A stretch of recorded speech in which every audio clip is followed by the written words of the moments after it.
noite.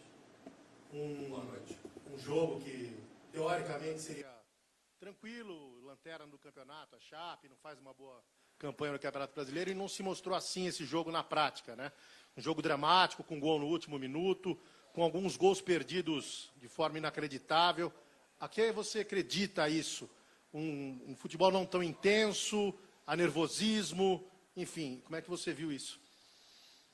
Bom, talvez se a Chape jogasse com 3 zagueiros contra os outros, também o jogo seria difícil para os outros. É que com a gente o pessoal tem vindo mais fechadinho aí, mais esperando atrás, é um direito que eles têm. A gente estou citando apenas a diferença dos jogos que eles vinham fazendo até agora e o jogo que fizeram contra a gente. Penso que demorou na primeira parte do jogo porque a gente não soube entender a maneira certa de atacar uma linha de 5, um time que estava esperando atrás. Aí começamos a precipitar um pouco, erramos, né, as bolas, o torcedor começa a ficar intranquilo, o time também começa a ficar um pouco, e aí as coisas se tornam um pouco mais difíceis. Segundo tempo a equipe jogou bem, merecia ter feito um placar mais elástico ou ter aberto o placar antes, porque atacou pela direita, atacou pela esquerda, criou jogada por dentro, chutou de fora da área, cabeceou, né? Foi criando um número bastante grande de oportunidades, mas a bola passava muito perto e não entrava. E isso foi isso, na verdade, que tornou o jogo muito dramático no final, né? A tal ponto do nosso gol, na verdade, ter iniciado com uma defesa espetacular do Everton. Meio gol, iniciou lá, né? Defendeu e ainda evitou o lateral e deu a chance da gente acelerar no último ataque. A equipe construiu, me parece que, não tenho certeza porque não vi o lance ainda, me parece que foi pênalti no Dudu um pouquinho antes na jogada, eu acho que o árbitro marcaria. E sobrou para o Felipe e a gente foi premiado no final pela insistência, pela entrega. Jogos como esses vão ser jogados o segundo turno, e quando demorarmos para iniciar a vitória, eles podem se tornar dramáticos também contra outros adversários. Mas também vamos aprendendo a resolver problemas quando temos problemas para resolver. Acho que isso é importante para a equipe ir amadurecendo e nós, como comissão técnica, encontrando as soluções para a equipe jogar de forma diferente em determinados momentos, como a gente fez hoje. Mando, uma das coisas que chamou a atenção no jogo de hoje, o que não é novidade, mas chamou a atenção, é como o Dudu chamou o jogo, né? Como o Dudu participou, construiu, o gol inclusive sai com uma jogada dele pelo lado. O elenco do Palmeiras é muito elogiado, é muito qualificado, mas nesse momento da temporada, que é até um momento de certa pressão, você sente falta de não ter jogadores que decidam os jogos tanto quanto o Dudu resolve, de ter mais jogadores com esse perfil? Naturalmente, pela característica do Dudu e pela posição que ele joga, ele vai receber mais bolas contra uma equipe que joga da forma como a Chapecoense jogou. Não tem jeito, você com 3 centrais, com 3 volantes por dentro, você tem que ir por fora. Você não vai conseguir entrar por dentro, né? Então a bola vai cair no pé do Dudu, vai cair no pé do extremo do outro lado, como a gente optou na segunda parte por William Bigode, mesmo, né, depois da expulsão do Gum, com a orientação de jogar 2 para 2 enfiados lá. Em determinados momentos Bigode também abriu, né, pelo lado, mas Diogo era o encarregado de fazer a passagem de profundidade do lado de lá para nós ganharmos um jogador de área, né? Não adianta nada você chegar do lado e o adversário com 1 a menos ainda ter a chance de fazer sobra. Então, Dudu é esse jogador, a gente fica feliz que ele retome essa confiança de fazer, eu acho importante, mas eu não tenho um jogador no jogo de hoje que se omitiu de querer fazer, né? Isso é importante. Aconteceram erros, teve conclusões para fora, mas ninguém se omitiu na hora de chamar a decisão do jogo que nós precisávamos decidir e construir a vitória. E isso é uma coisa importante para ganhar confiança, todos ganhando confiança, teremos mais Dudus aqui no nosso elenco. Não precisamos sair procurando aí fora, não. Mano, hoje você completou 10 jogos, né, no comando do Palmeiras. Claro que ainda é um período curto, mas nós tivemos 5 jogos iniciais muito bons, que você até disse que se surpreendeu com o Palmeiras encontrar tão rápido uma forma de jogar e de conseguir os resultados. Depois desses 5 jogos que se seguiram, foram 3 sem vencer e agora 2 vitórias muito sofridas. Quais foram as diferenças dos 5 jogos iniciais para esses 5 de agora? O que você acha que mudou? O que os adversários entenderam a forma do Palmeiras jogar? O que você entende de diferença nesses 2 períodos? Não tem todas essas explicações assim tão objetivas que a gente possa levar isso como definição das dificuldades que temos mais ou menos. Cada adversário tem seu jeito, nós temos que ir superando, nós estamos superando. Nesses 10 jogos são 7 vitórias, 2 empates e 1 derrota.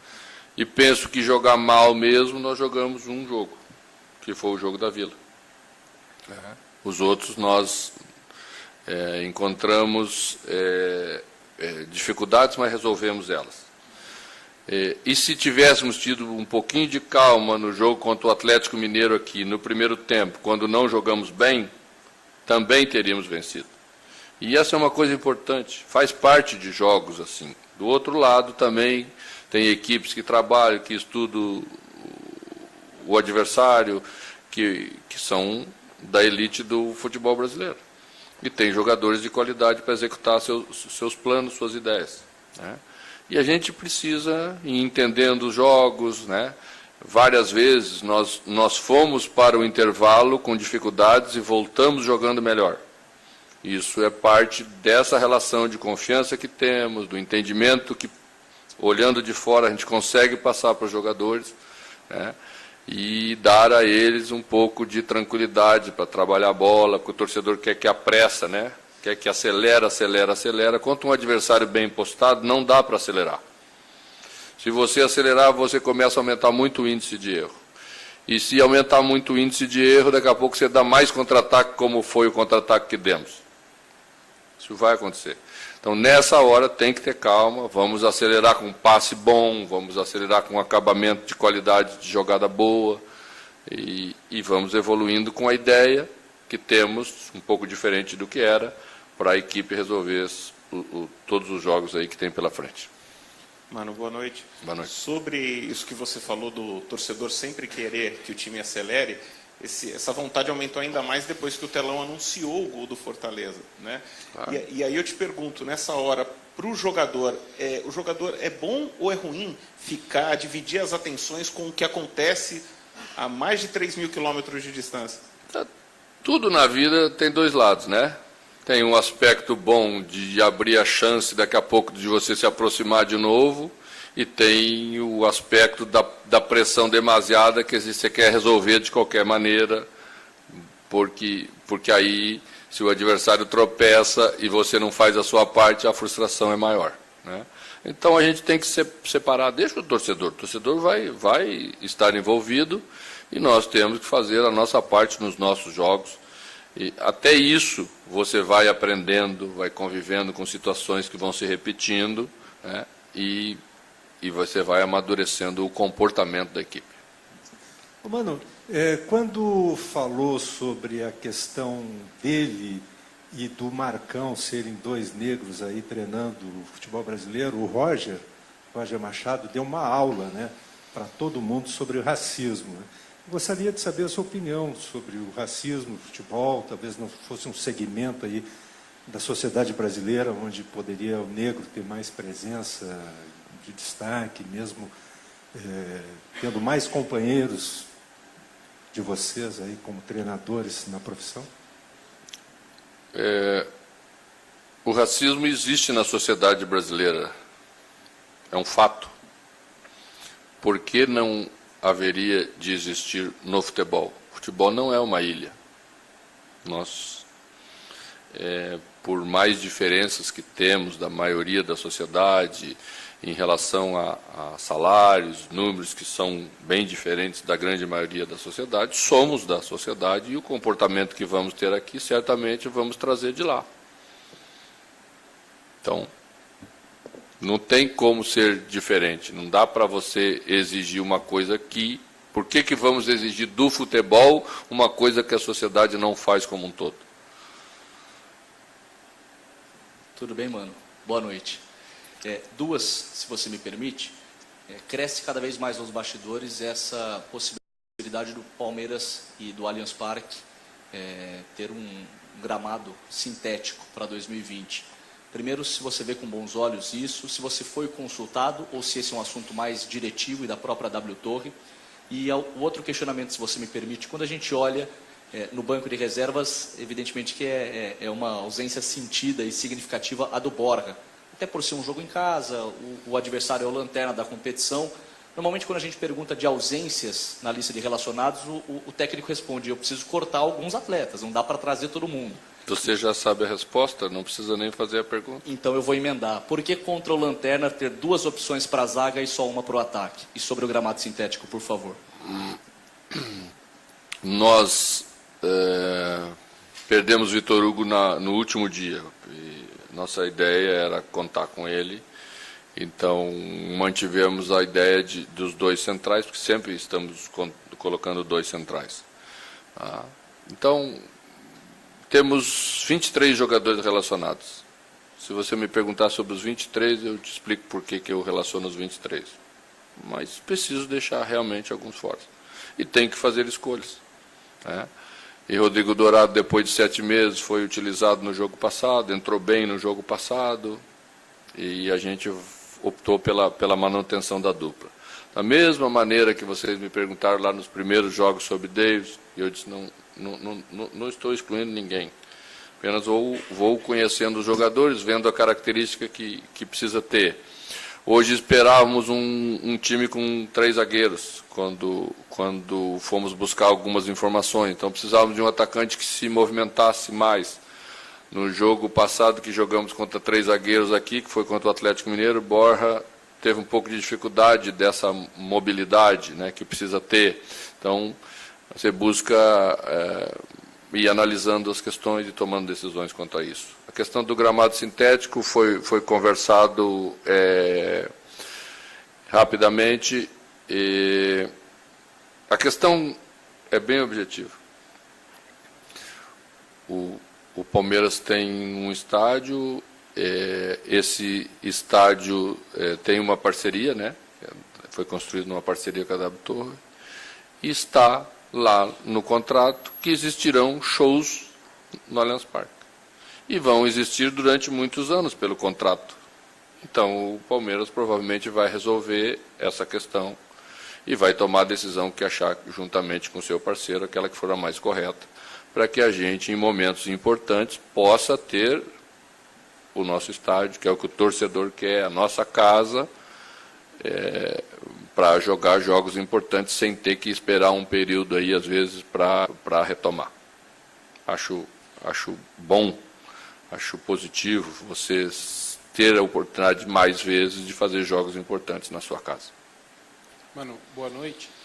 Você falou sobre esse trabalho que você tem de tentar desacelerar o time, mas você entende que em alguns momentos o time às vezes desacelera até demais, principalmente no primeiro tempo, em que às vezes parecia que o Palmeiras era um pouco lento para fazer a criação de jogadas, parecia um pouco mais moroso. Você acha que nessa questão que você até fala, às vezes fica no meio do caminho, né, entre o que você para trabalho e o trabalho anterior? Você vê um pouco disso também? Às vezes falta ter um pouco mais de lentidão para criar nesse estilo de paciência? A questão é estabelecer uma diferença entre ser afobado e ser rápido. Eu não quero que o time deixe de ser rápido, porque é necessário que seja rápido. Mas você pode colocar velocidade no jogo com passes mais agudos, com posicionamento de jogadores em lugares estratégicos para que esse passe possa ser um passe mais agudo para frente. E às vezes, quando você não está fazendo esse posicionamento de forma correta, você começa a correr com a bola, como corremos algumas vezes, para cima de um time que está ali posicionado te esperando. Então, a velocidade do jogo, a rapidez é outra coisa. Não podemos exatamente confundir com a afobação, porque aí começamos a errar demais. E aí perdemos confiança e aí tudo fica mais difícil. Tomamos um gol do Atlético no finalzinho do primeiro tempo, quando vivemos um momento muito parecido que vivemos hoje no primeiro tempo, no finalzinho. O time perdeu um pouco o posicionamento, o Felipe já foi mais à frente, e não tem lógica o Felipe estar mais à frente do que o Zé Rafael. Não tem lógica. Então, aí no intervalo já ajustamos isso, trocamos um jogador, é verdade, mas ajustamos o posicionamento de Felipe, que no segundo tempo foi impecável em termos de posicionamento, e participou igual do jogo, e ainda fez o gol decisivo. Então, é preciso entender bem isso, e estamos avançando, e acho que a vitória de hoje foi construída também porque avançamos nesse entendimento. Boa noite.